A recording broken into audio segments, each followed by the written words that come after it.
Oke, kali ini kita bakal bahas satu cerita yang menegangkan banget. Ini soal hidup, mati, dan kekuasaan. Yang kejadiannya ada di salah satu gunung berapi paling aktif di Indonesia, Gunung Merapi. Kisah ini dibuka dengan kutipan yang puitis banget ya, yang ngegambarin indahnya Merapi.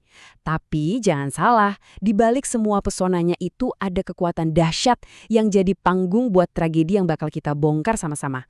Jadi, awalnya ada segini nih, 157 orang.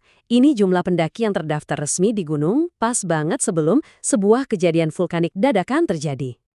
Di tengah situasi yang super kacau, cuaca buruk, gelap gulita, tim penyelamat berhasil mengevakuasi 156 orang ke tempat aman. Hampir semuanya.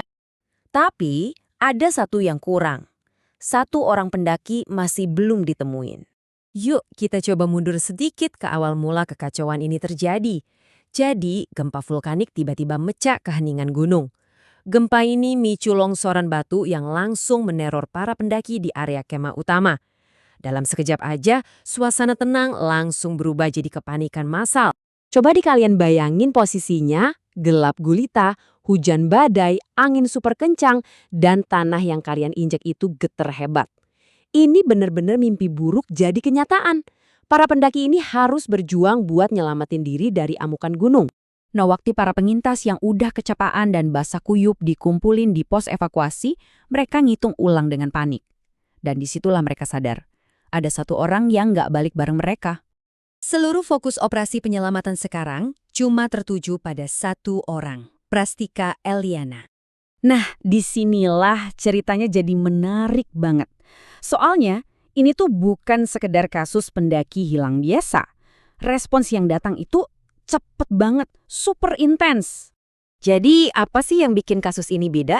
Kenapa media nasional dan pejabat-pejabat tinggi tiba-tiba pada datang seolah-olah ini krisis nasional? Jawabannya ini nih yang nggak cuma ngubah total operasi penyelamatan, tapi juga nunjukin adanya jaringan kekuasaan yang luar biasa. Ternyata, pusat dari semua perhatian ini bukanlah si pendaki itu sendiri, tapi siapa keluarganya. Dan koneksi inilah yang mengubah segalanya. Ayahnya Eliana, si Habudin Iskandar, itu bukan orang sembarangan. Dia itu ketua umum partai politik, pimpinan asosiasi retail terbesar se-Indonesia, dan orang dekatnya presiden. Jadi kebayang dong tekanannya. Dengan sosok sekali berdia lagi dalam perjalanan ke lokasi, ini bukan lagi sekedar tugas penyelamatan, ini udah jadi isu nasional. Nah, buat cari tahu apa yang sebenarnya terjadi, para pejabat cuma bisa ngandelin satu-satunya sumber, kelima teman Eliana yang jelas masih trauma berat. Ini dia kelompoknya. 5 orang ini yang terakhir kali bareng Eliana. Merekalah yang pegang satu-satunya petunjuk. Jeremy, si ketua kelompok, coba nyusun ulang potongan-potongan kejadian terakhir yang super kacau itu. Ini cerita soal keputusan-keputusan kecil dalam sepersekian detik dan nasib buruk yang akhirnya bikin Eliana hilang secara misterius di tengah badai. Waktu Jeremy nanya ke Derek di mana Eliana, cuma ini satu-satunya jawaban dari dia. Jawaban yang bikin merinding. Nah, di sini ada momen miskomunikasi yang krusial banget dan nunjukin betapa tegangnya situasi di lapangan. Kapolsek di sana dengar kata gone dan langsung ngira artinya meninggal dunia. Padahal kan maksudnya hilang. Gara-gara salah tafsir satu kata ini, operasi pencarian hampir aja dibatalin sebelum mulai. Ini nunjukin betapa gentingnya setiap informasi saat itu. Oke, setelah semua kesaksian terkumpul, para pejabat pun bersiap-siap buat tugas yang super berat di depan mata mereka. Jadi, para pemimpin operasi ini sekarang harus ngehandle tekanan dari mana-mana. Mereka harus nyiapin tim SAR, ngurusin para penyintas yang masih trauma, dan di saat yang sama harus pinter-pinter ngelola badai media yang datang. Bebannya double-double.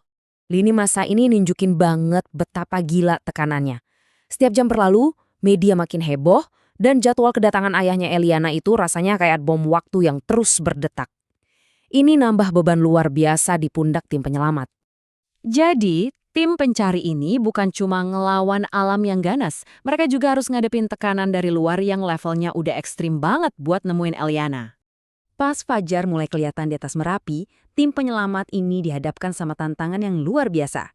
Medan berbahaya, cuaca nggak jelas, dan sorotan media dari seluruh negeri. Tapi, pertanyaan yang paling penting dari semua itu adalah, apa sih yang sebenarnya terjadi sama Prastika Eliana di detik-detik terakhirnya di puncak gunung itu?